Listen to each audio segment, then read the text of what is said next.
Thank you, Chair McDuffie, for holding this hearing and for the many neighbors that have already testified today, but also slated to testify for the District Child Tax Credit Amendment Act of 2023. Since taking office last year, I've been clear-eyed and unwaveringly focused on a single goal: to improve the material condition of neighbors in Ward 5 and across the district.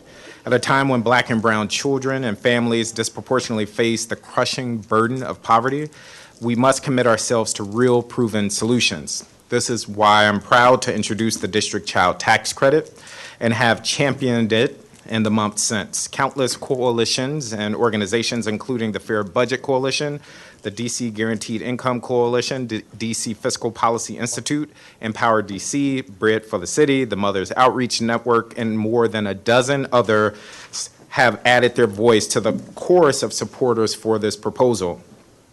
And just a few weeks ago, the Tax Revision Commission released their chairman's mark, which not only endorses the District Child Tax Credit, but expands upon it as an essential part of the lifting the economic floor for some of our most vulnerable neighbors.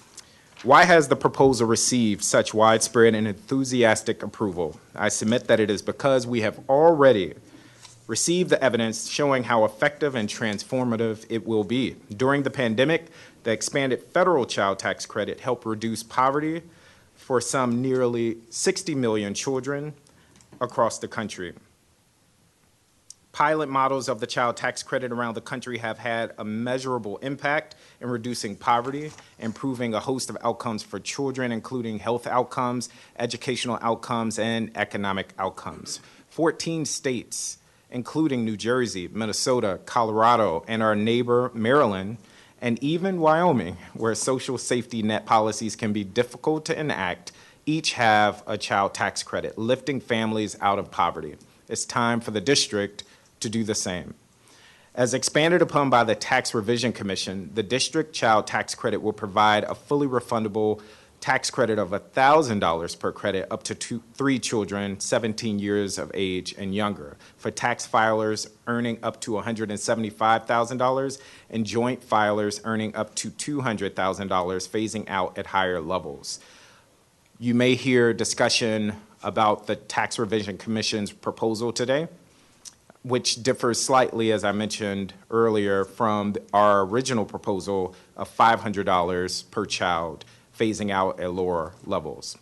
An analysis conducted by Max Guinness, co-founder of Policy Engine, found the originally proposed investments would reduce the district's poverty rate by 1.3% and child poverty rates by roughly 5.2%. It is important to note that is for the original proposal of just $500. And so we can only imagine that investing $1,000 per child would have even deeper impacts on our poverty levels. The Guaranteed Income Coalition's analysis also found that the original proposal would impact at least 20% of district families. This means the Tax Revision Commission's expansion on my proposal would have an even greater impact than these already impressive numbers. I'll conclude here. Investing in children and their families means investing in a healthy future for our city. In other words, the District Child Tax Credit wouldn't just be a win for children and their families, it would be a win for all of us. I am eagerly looking forward to today's conversation, and I'm hopeful that we can move on this policy expeditiously so that we can improve the lives of so many across the district. Thank you again, Chairperson McDuffie.